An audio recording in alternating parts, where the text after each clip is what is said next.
Hi guys, it's me, and this is a study of the Wheel of Time with the Rain Serpents. I hope you guys enjoy this episode, and please read the books. Read the books with me, and then let's talk about it.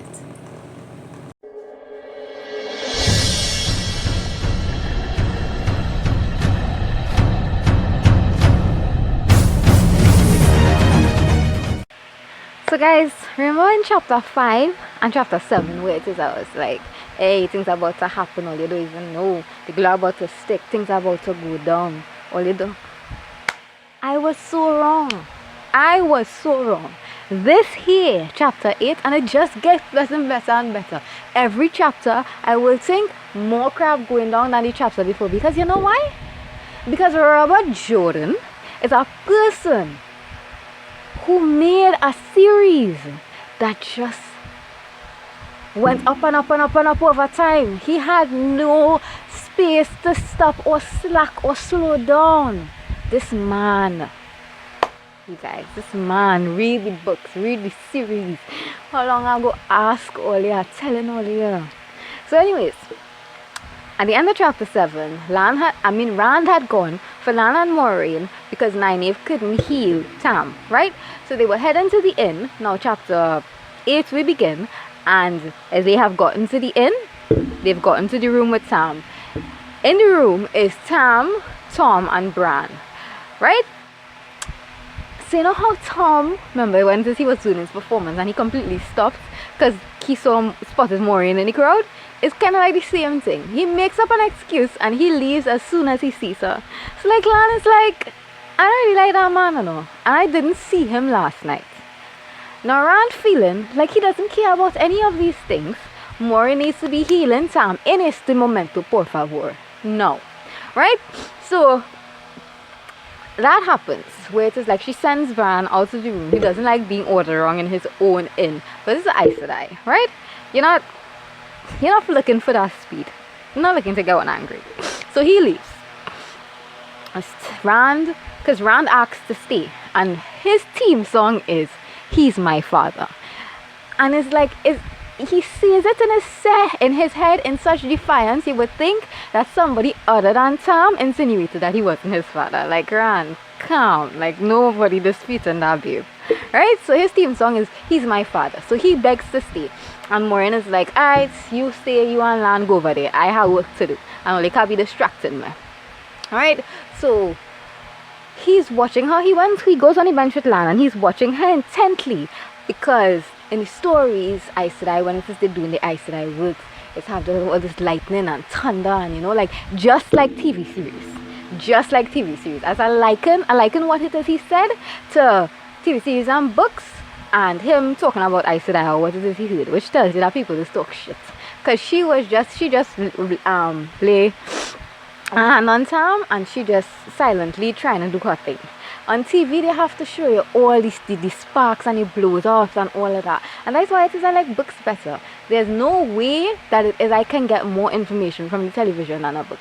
No. And I don't want to see all the sparks and the distracting stuff. I want to be in the mind of the protagonist and see how they feel and read how they think. Gives me a better perspective of what the world is like instead of all the sparks. Anyways. So we're back. Moraine is trying to heal Tam, Lan and Rana on the bench. And Lan says, guys, Lan says, fine weapon you have there, Chpt. Is it heron marked? And remember that I told all you that the freaking sword heron marked, right? Tam had a heron marked blade. So it's like, that's a strange thing for a Chpt to have. And Rand says, well, my dad had it. I only found out like last night that he had it. He said he didn't have much use for it. And he's like, nobody really gonna say that they don't have a use for a heron marked blade. In a lot of circles, that is the blade of a freaking sword master, right? So the sword Rand has and the sword that Lan has, they look very much alike. But Lan does not have herons on his sword. Listen to me. I cannot explain to all you yet. When I say Lan could fight with his sword, that he could use his weapon, or they don't understand what I'm saying, and he does not have herons. Now Tam We ain't find out the story yet. But Tam has a heron-marked sword. Tam, a shepherd in the two rivers, has a heron-marked sword. So if it is that it is really his own, right? And like he earned it, he is more capable with a sword than Lan. Than even Lan. Freaking Tam, man. And that's why it is a saying. All the characters in this book, this guy is so excited. Like, oh my god, he's so freaking badass. You know? Anyways. So, Ran fine, you know. There's not really a conversation I'm trying to be having, but he's thinking this in his head. Because he's trying to watch Moraine. And he does see that the face of his father looks a bit more relaxed. Sorry about that, guys. Back here. So Ran says to Lan, you know, the mayor said that you and Moraine are the main reasons that Emond's Field wasn't completely destroyed. Would it have made a difference if you had known, if you were told about this black cloaked rider who was seen, whose cloak isn't moved by the wind, whose gaze causes fear, and whose horse is soundless? So Moraine pipes up. We really feel like she into healing time, but she listening. Aes Sedai again. Anyway, she listening. So she says, I don't think it would have made a difference. I would have needed half a dozen of my sisters, or even a dozen of my sisters, to be able to really fight off the kind of numbers we was looking at last night. With the Trollocs and the Midril, right? And that's what a Midril is. You see that black cloak rider? He's a Midril. We will get to that. So Moraine and Lan is like, it would have been nice to know. It might have helped. And Moraine is like, nah. Don't be trying to make him feel like it's his fault or whatever for not seeing. It's as much our fault as it could be his fault. We saw the raven. And remember the raven. Remember when it is Matt and Rand that come out of the wine spring in, and it had something that was watching them. They look up. It was the raven. And they pelt stones at it. And the bird just sidestepped the stones and continue looking at them. That was like weird behavior for a bird. We said that. And then, so Moraine saying that we should have known. And Ran is like, so how it is all they would have known from ravens? So they explain to him carrion eaters, which is creatures that eat dead flesh, right? They eat other dead creatures. And they sometimes can be used as spies by the minions of Dark Ones or the Dark One, right? So Ran, like, he's really scared learning this. Very scared.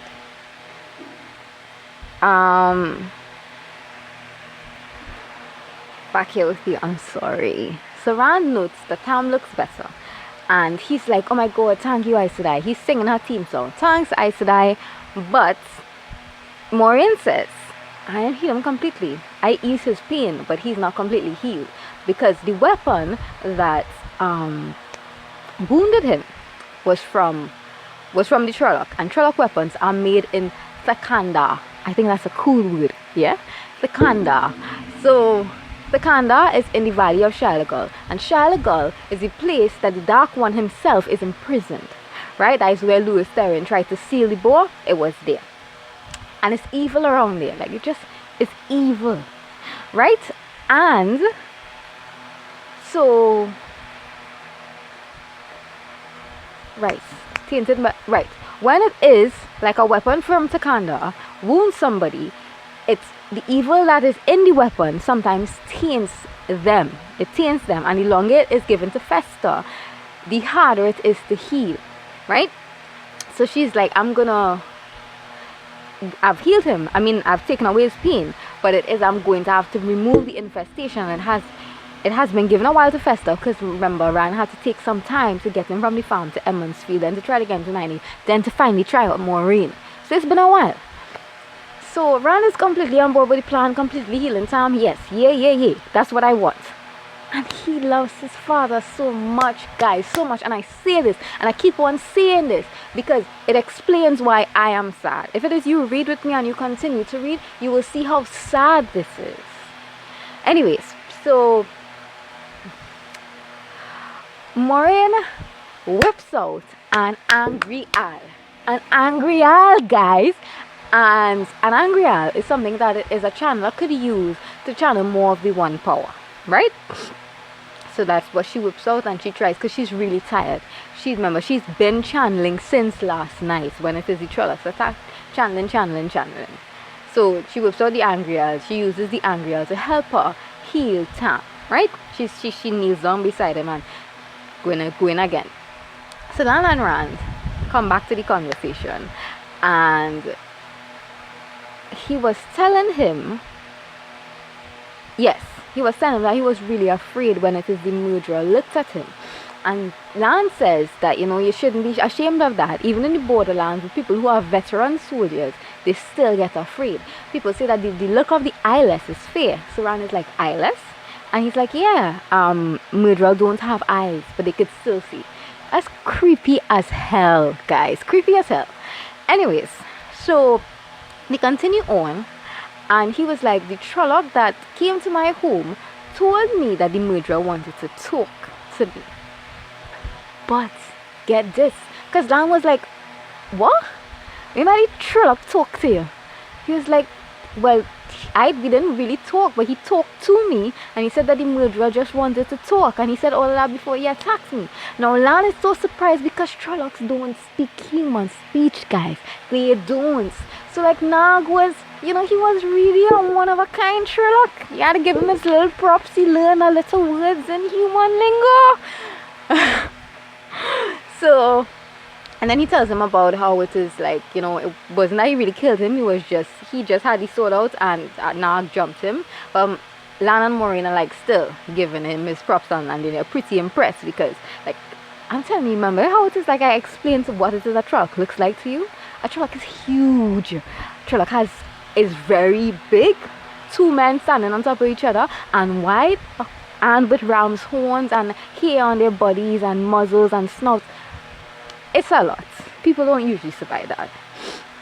And Rand did. And that was like his first, So, where are we from here?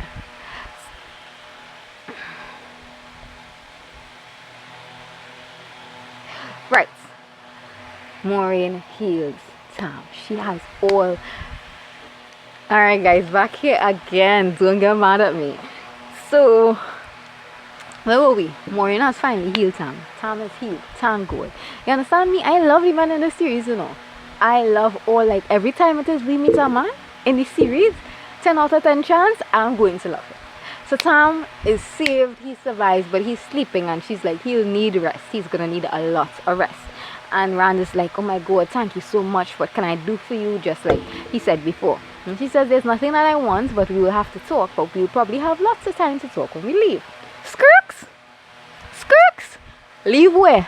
Leave how? Leave when? There was no leaving. And Rand is a person who want to stay in the two of us for life. So Rand is like, we can't leave. Where we leaving? Where we going? Why we would leave? Why I would leave? And he going on like he just blabbering. And remember, it is like the boy running on lack of sleep. And Rand, as a person, he just wants to stay in the two of us and be a little farmer and shepherd. That is what it is Rand is about. So when it is you come with him like that, he not for it. So Moraine is like, and Moraine and Lan explain to him that the Trollocs were there for him. Yes, him, Mat, and Perrin. And they say that, think about it, is that there are more outlying farms from Emmonsfield, but the only two farms that were struck was yours and the Abara farm. In town, there were houses that weren't really attacked. There were houses that weren't attacked, right? And some of the houses that were attacked were just attacks to cause confusion. The real attacks were on specific places. And Matt Corton's house, Mathrim Corton, my love, the love of my life, his house was one of them. And then Perrin's member said Perrin is a blacksmith apprentice. There was attacked as well. So like they're putting things together to make him understand. And then they're saying from Camelin to the borderlands, these Trollocs got here because this is so far south. All of these Trollocs got here. 7 members, 7 factions of them working together for something, and they took care to be unnoticed. So nobody know that the Trollocs coming from the Blight to here in the Two Rivers. It had a reason that they did that. And Moraine is telling him that the Dark One fears you, Perrin and Mat. So Rand pops up and he says, well, you can't be so sure of that. What about the other boys who saw the Black Cloaks Rider? And they said that they were searching for boys that were born in a specific time. Beltane, I don't remember his name, but I think it's Beltane and Crow, right? One was 10 months older and one was 8 months younger. Perrin, Man and Mat are born of between weeks of each other, right?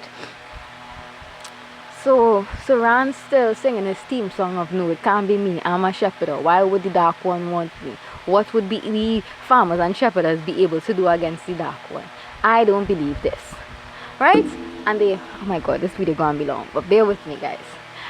I need to explain.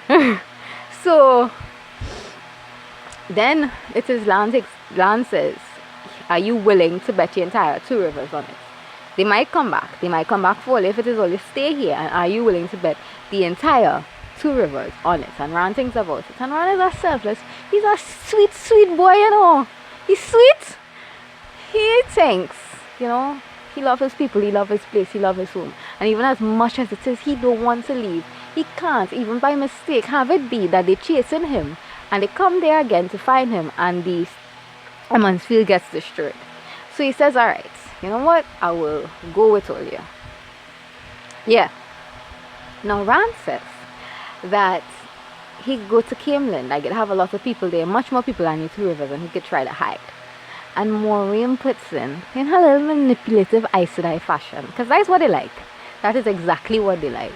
Or you could go to Tavalon, which is a place of safety. Because, you know, there are a lot of Aes Sedai that the Tavalon is the place where most of the Aes Sedai would reside. And honestly, in all truth and fact, Aes Sedai are the ones that would be able to battle Trollocs and Myrddraal and all of that.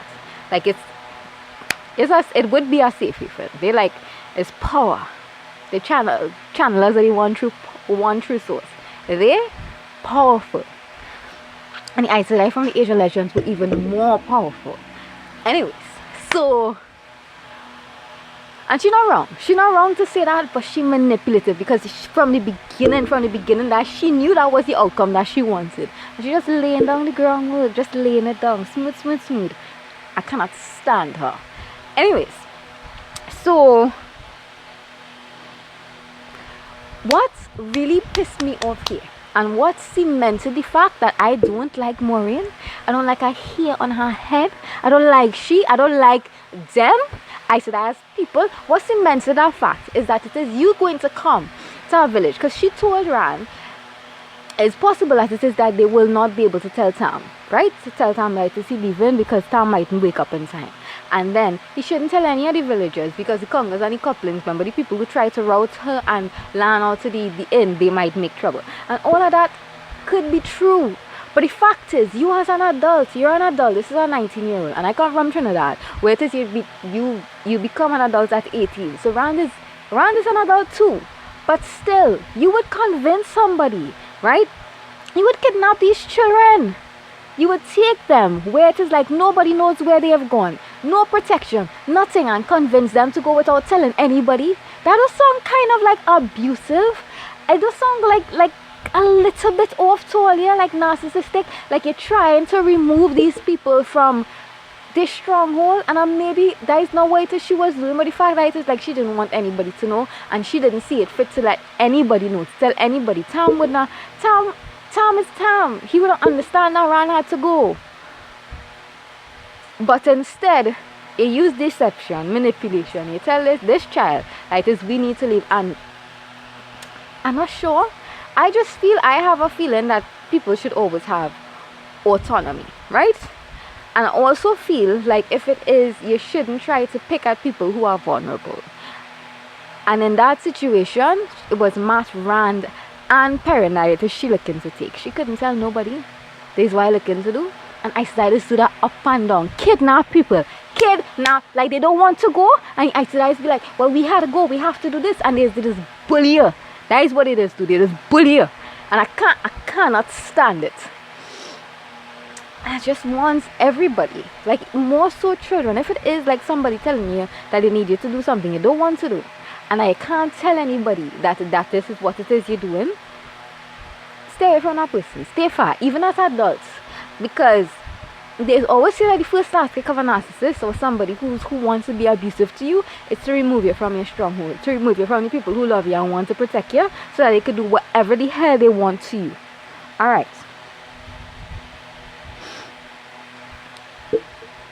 Okay, so Lan and Moraine leave, and Master and Mistress Alvear come in, me and his wife, right? And Mistress Alvear there to give like Ran some food, telling her she would bring some blankets for him and stuff, housewifey stuff. She's take care of the young men in the village because she see one and they really in need, and Ran really in need, right? And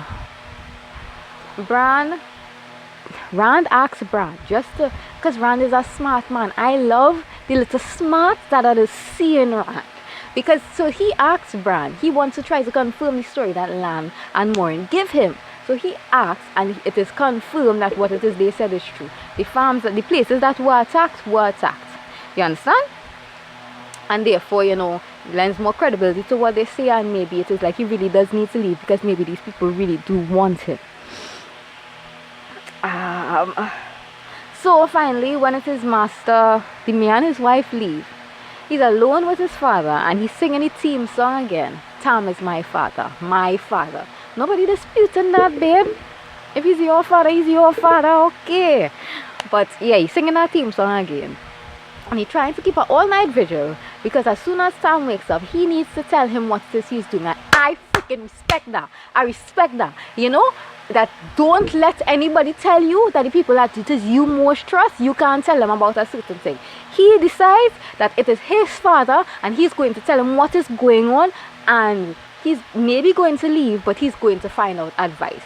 We don't know if it is that happens. Tam is still knocked out cold and Rand does still intend to go with Moraine, because if there's even a possibility that the Trollocs would return because of him, he says, you know what, I'm going to leave.